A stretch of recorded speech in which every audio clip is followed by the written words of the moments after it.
Assalamualaikum warahmatullahi wabarakatuh. Mustafa Muhammad sallallahu alaihi wasallam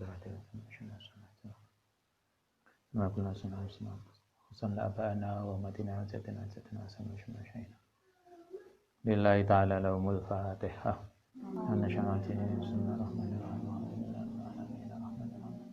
Iyyaka na'budu wa iyyaka nasta'in shiratal mustaqim shiratal ladzina an'amta 'alaihim.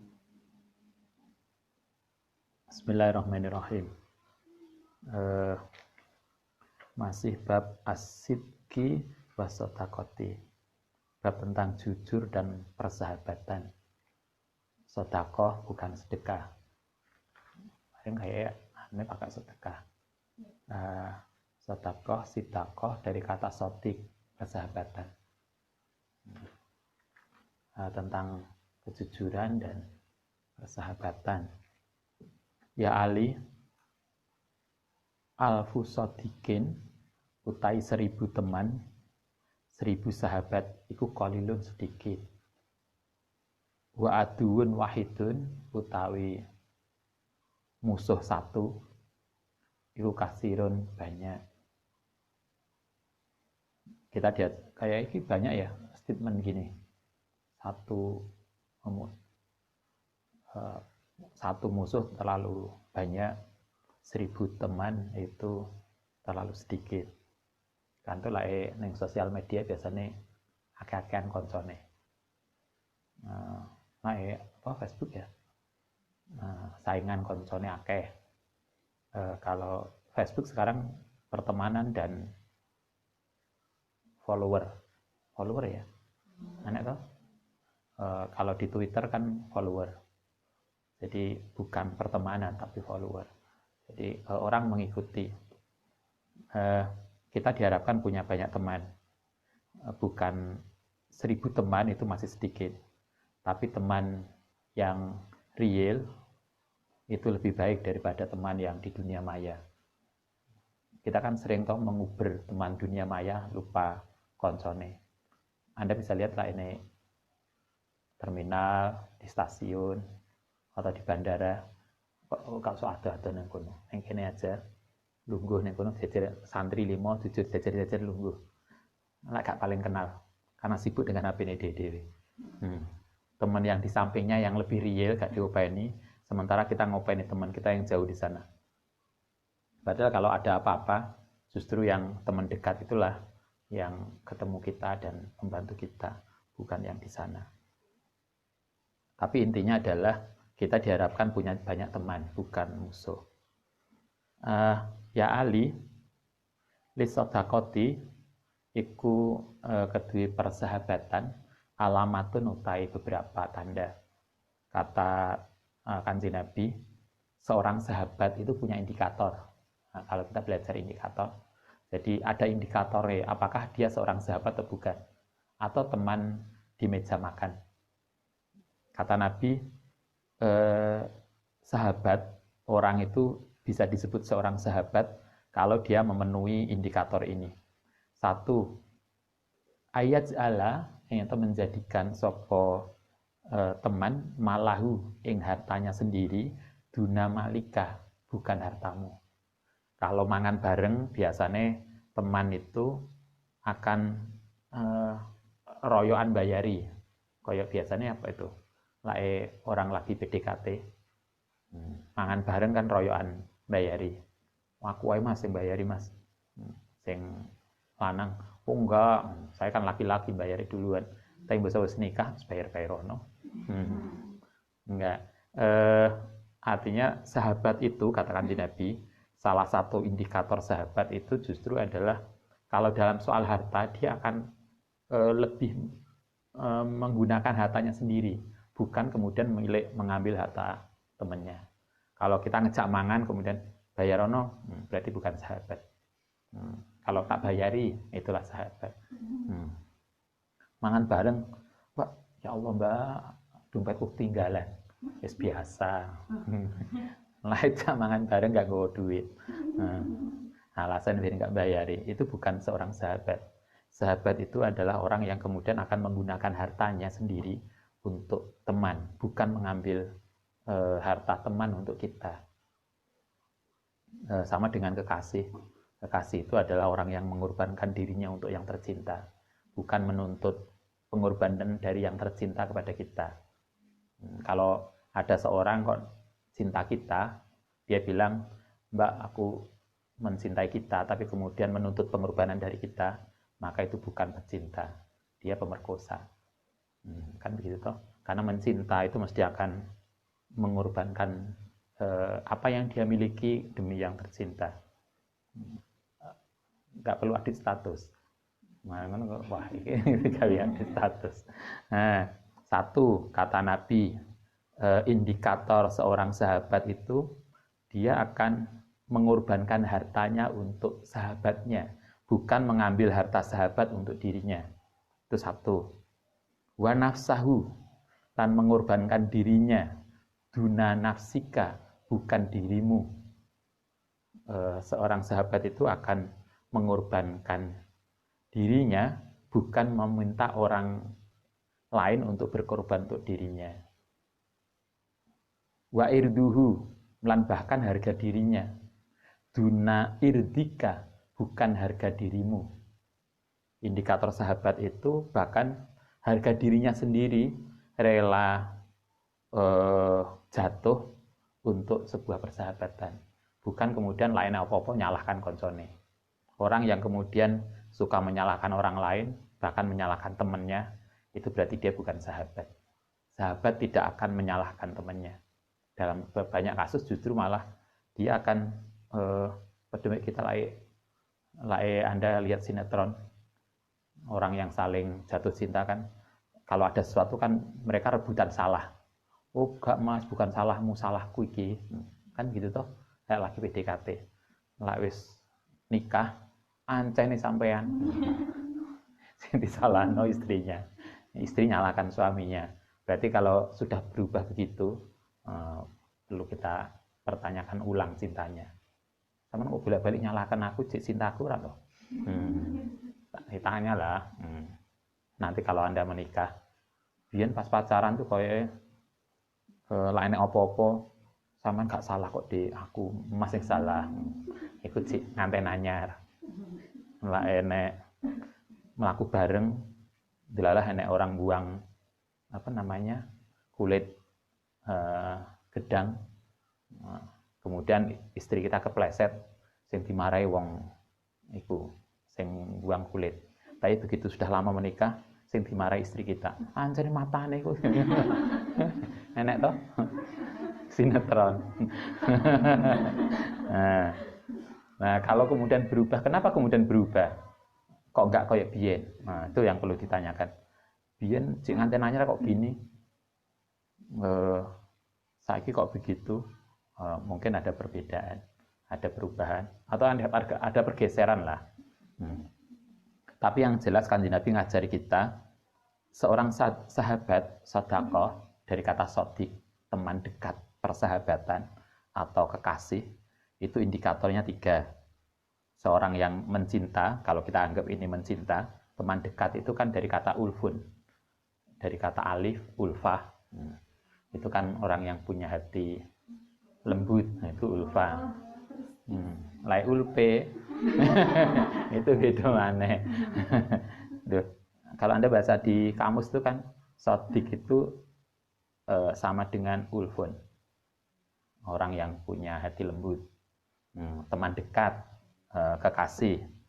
Kekasih itu kalau kita ini dianggap kekasih, berarti kekasih itu cirinya 3. 1, di dalam harta dia akan mengorbankan hartanya untuk yang tercinta.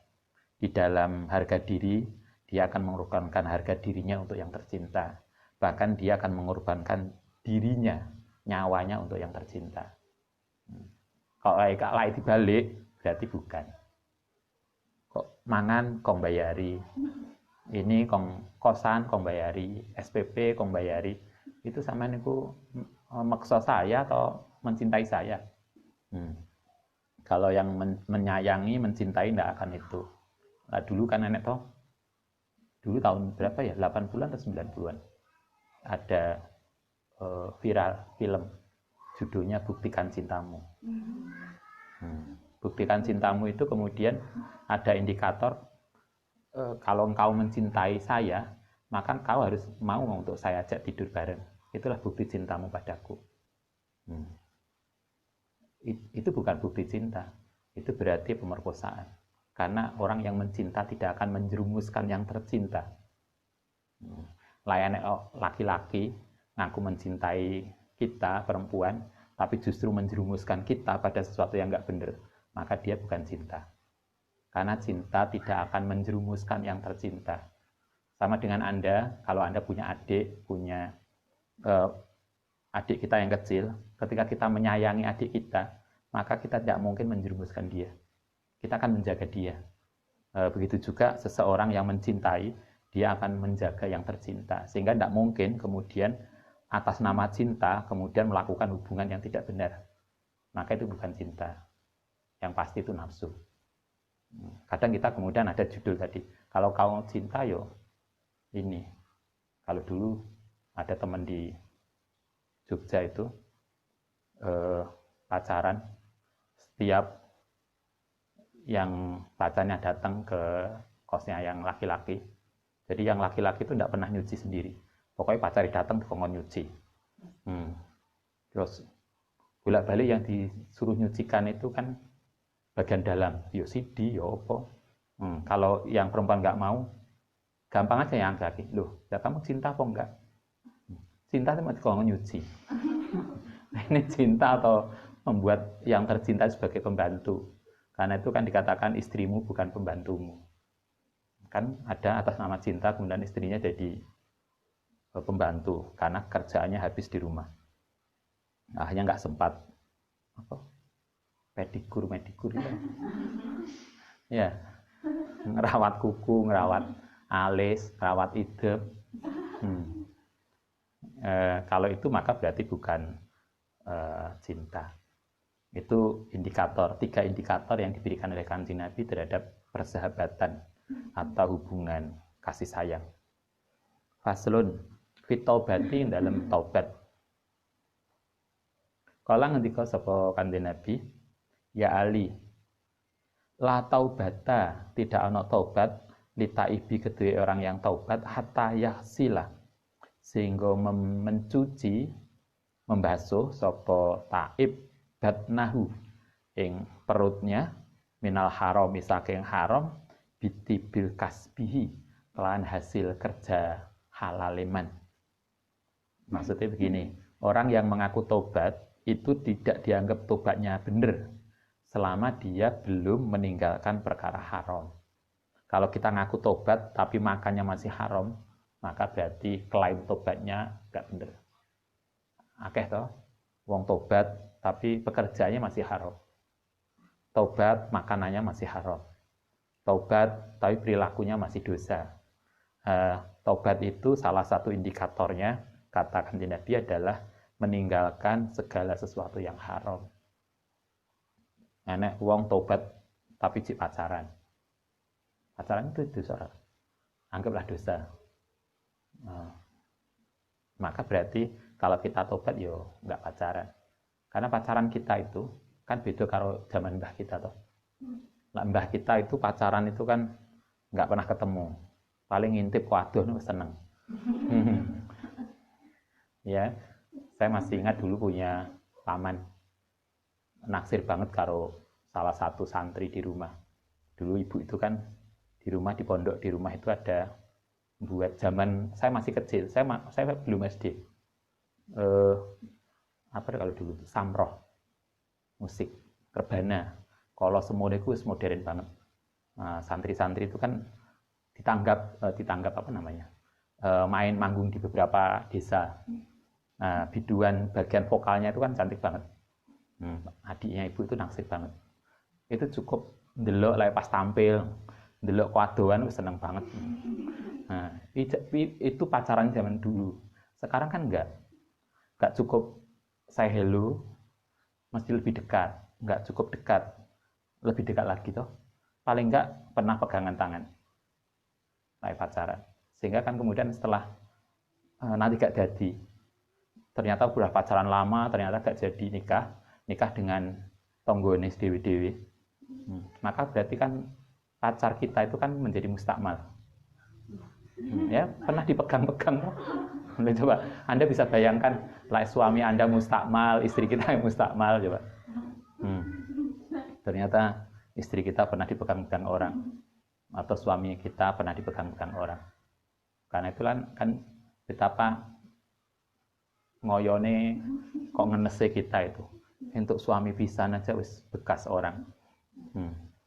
Karena mustakmal. Karena itulah kalau saya sering sampaikan, nggak perlu pacaran, karena kuncinya dalam Al-Quran itu kan at-thayyibin lit-thayyibat. Orang yang baik dapat, laki-laki yang baik dapat perempuan baik, begitu juga sebaliknya. Kita begitu. Kalau kita ingin taubat, maka kita berusaha untuk semaksimal mungkin meninggalkan sesuatu yang haram. Baik makanannya, baik perilakunya, baik ucapannya, dan seterusnya. Marilah kita taubat dengan sungguh-sungguh. Yang sudah lewat, okelah. Yang akan datang, kita menjaga diri dari segala sesuatu yang enggak benar, yang haram. Haram itu, kalau dalam konteks ini adalah makanan. Tapi kita masih ingat ngaji Minahus Saniyah bab taubat. Itu kan bukan sekedar makanan. Tapi juga perilaku, bahkan pikiran. Lamunan-lamunan yang enggak benar pun harus ditaubati.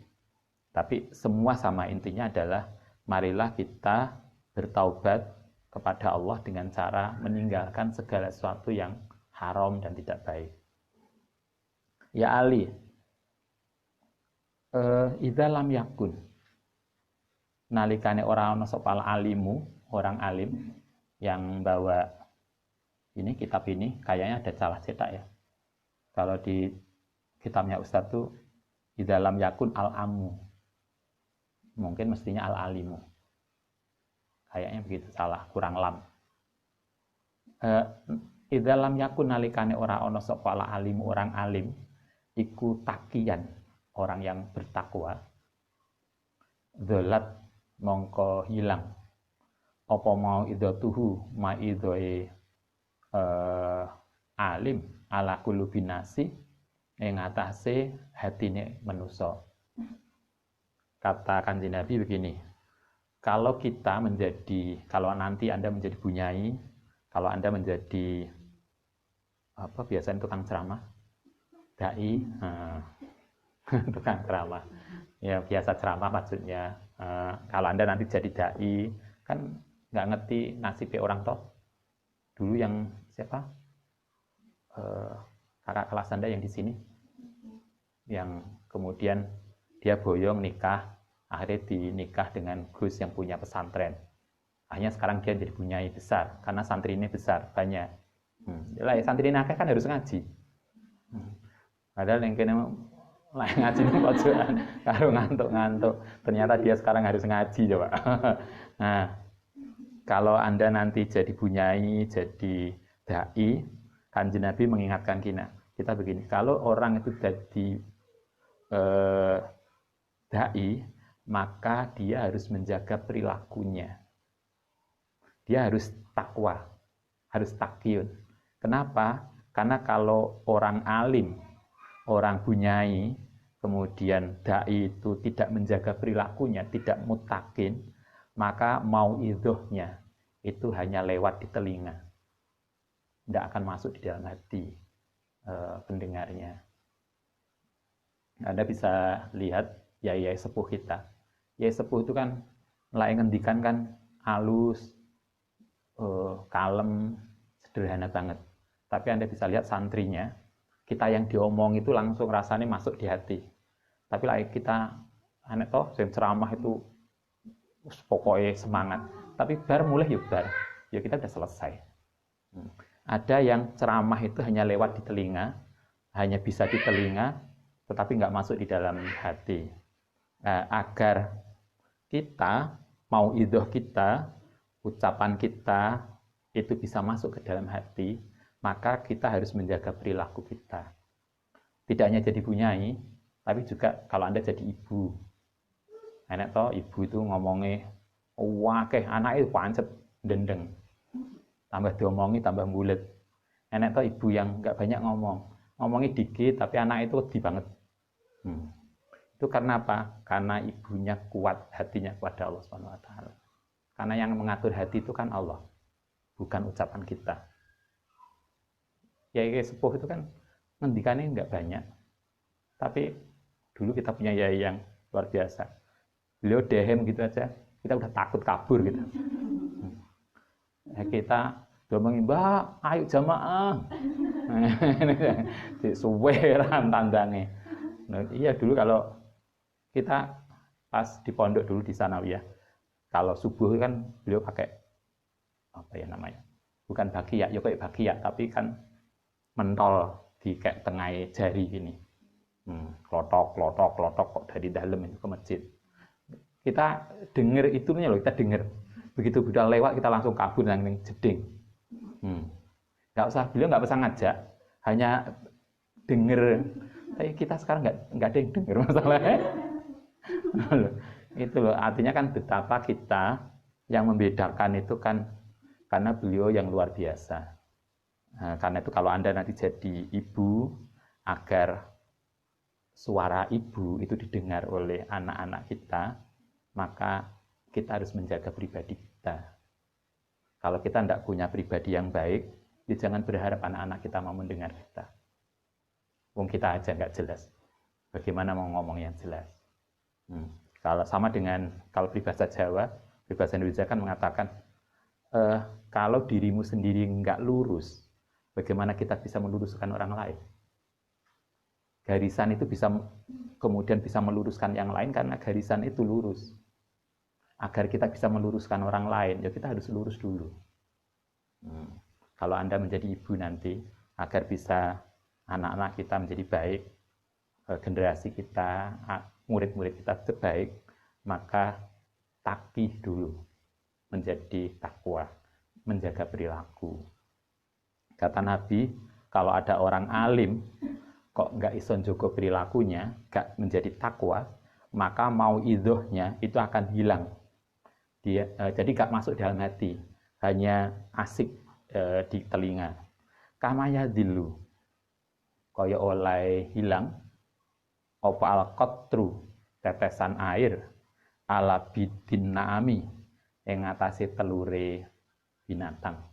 Padha karo telur lah dikasih air, ditetesi banyu kan langsung hilang. Padha karo orang Jawa apa? Daun apa namanya? Daun talas. Ditetesi air karena dia langsung hilang. Kalau kan Nabi mengatakan ini telur bunder kemudian ditetesi air, maka air itu akan segera hilang. Mau idhoh kita, kalau kita itu bukan pribadi yang baik, begitu disampaikan ke orang ya sudah, bar ya bar. Nggak masuk di dalam hati. Wassofa, lan di atas batu yang licin, kayak itu. Jadi yo lewat, tapi kemudian nggak masuk. Lewat aja kayak kita mendengar langsung krungu dari telinga kanan ke telinga kiri. Agar tidak begitu, maka Kanjeng Nabi mengharapkan kita harus jaga perilaku. Jadi kalau Anda jadi ibu, jadi bunyai, jadi ceramah, agar mau idhoh kita itu masuk, yang ingin kita sampaikan itu masuk pada hati pendengar, maka perbaiki pribadi kita dulu. Jadi sambil ceramah, sambil memperbaiki pribadi silahkan. Tapi artinya kita berusaha menjaga diri kita sendiri menjadi pribadi yang baik. Nah, kalau di sini istilahnya takian, mutaki, orang yang bertakwa.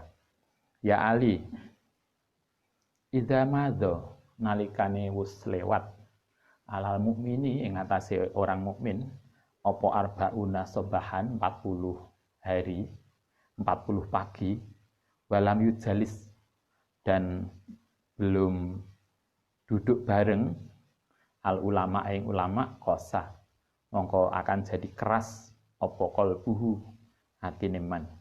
Katakan Nabi, kalau ada orang sampai 40 hari tidak belajar, tidak mendengar mauidhah, tidak ngaji, maka hati akan berubah menjadi keras. Kalau sudah begitu, wajah surah lan menjadi berani alal kabairi ngelakoni dosa besar. Orang itu kan ngelakoni dosa besar, itu kan dimulai dari karena berani ngelakoni dosa kecil. Orang itu berani melakukan dosa kecil karena hati kita itu tidak pernah diingatkan. Gak tahu krungu ngaji, gak tahu krungu pengajian, gak tahu krungu mau itu. Nah, Kanjeng Nabi mengatakan, kalau orang itu sampai 40 hari tidak ngaji, maka hatinya akan menjadi keras. Sehingga akibatnya dia tidak hanya berani melakukan dosa kecil, bahkan berani melakukan dosa besar. Kenapa? Li'anal ilma. Karena saat temani ilmu, iku hayatul qalbi, kehidupannya hati. Hati kita itu bisa hidup karena ilmu. Sehingga ketika kita itu nggak ngaji, maka hati kita menjadi mati. Kanjeng Nabi membatasi nggak ngaji itu 40 hari. Tapi bukan berarti aku gak ngaji lagi sakulan. Cik kurang 10 dino lah, cik sehat ini. Ya enggak, bukan. Kanjeng Nabi itu 40 hari. Saya gak ngaji cuma 30 hari. Masih ada waktu lah 10 hari. Enggak begitu. Tapi intinya adalah orang itu kalau lama tidak ngaji, tidak mendengar ilmu, tidak belajar, maka hatinya tidak akan hidup. Kalau hati sudah nggak hidup, maka hatinya menjadi keras. Ketika hatinya keras, maka dia akan berani melakukan dosa besar. Nah, satu hadis lagi.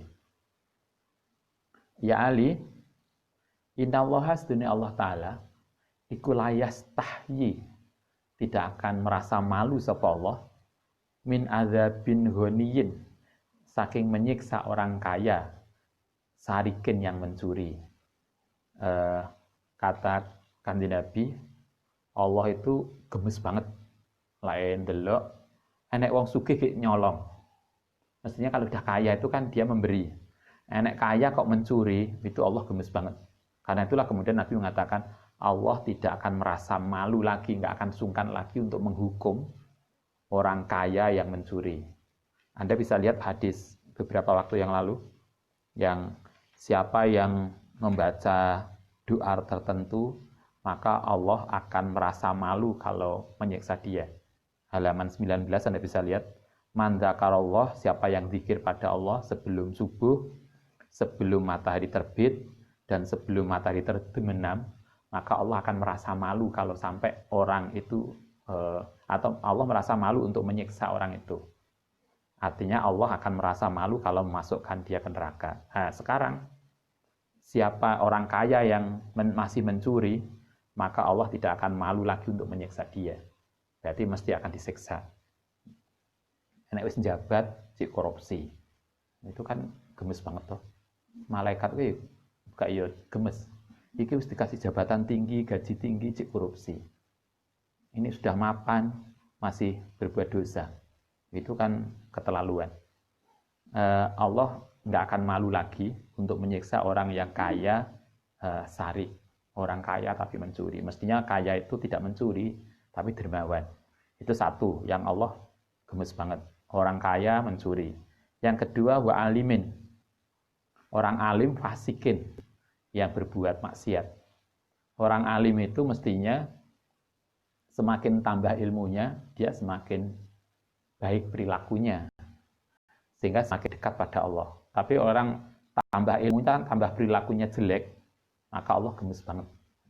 Ini wis pinter, tapi perilakunya nggak jelas. Ada juga tau yang gitu.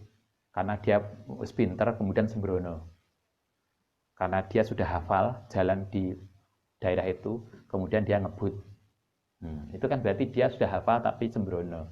Nah, orang-orang seperti itu kata Nabi, orang yang alim tapi perilakunya fasik, maka Allah gemes banget. Sehingga Allah akan tidak lagi sungkan untuk menyiksa dia.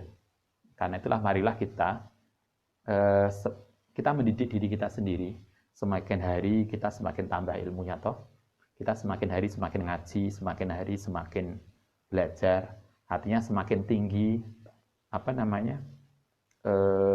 semester kita, semakin tambah umur kita, berarti semakin tambah ilmu kita. Ketika kita semakin tambah ilmu kita, marilah kita berusaha semakin berperilaku baik. Jangan justru sebaliknya. Kalau yang sebaliknya, maka Allah tidak akan sungkan untuk menyiksa kita. Marilah kita belajar untuk menjaga diri. Kalau kita kaya, marilah kita berderma, justru jangan mencuri. Kalau kita alim, maka kita belajar untuk menjaga perilaku kita. Baik, semoga manfaat. Besok kita lanjutkan, insya Allah. Al-Fatihah.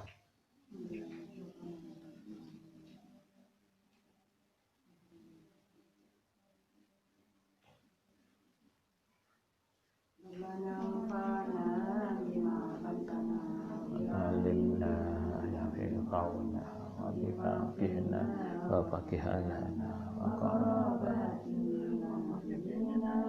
ونفعنا بما علمتنا وبما علمنا ينفعنا وبفقهنا